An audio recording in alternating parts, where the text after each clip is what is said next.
I've read research that shows that, and correct me if I get something wrong, that if you're questioning whites about racial attitudes, you get different responses if part of that mentions the demographic shift. If you refer to the demographic shift, that whites are much more likely to kind of become tribal and ally with whites. Is that just a mental thing that happens without us knowing it? I mean, is that some kind of or is that reacting to, as you said, all these messages that we get, that these other groups are after you? No, I think it's a combination of things. And we know experimentally from work people have done that if you point out to folks that this population change is occurring, it increases kind of the anxiety among many white Americans.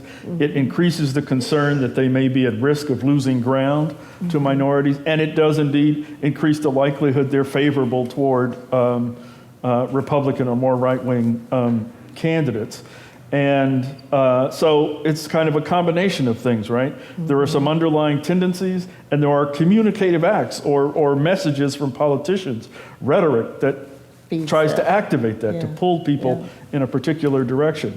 And I don't want to create the view that this is automatic and monolithic, because one of the virtues of the moment, and what a lot of my work has shown, is that we've seen a huge change in racial attitudes in America, and the kind of old Jim Crow segregationist racism that was accepted practice and common discourse is still largely discredited, and we've seen no mass return to legitimacy, I think, for those kind of points of view.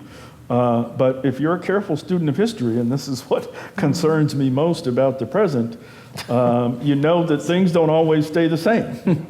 And in fact, really contrary to what is often an American expectation, things don't always change for the better. Sometimes, sadly, we take huge steps backwards.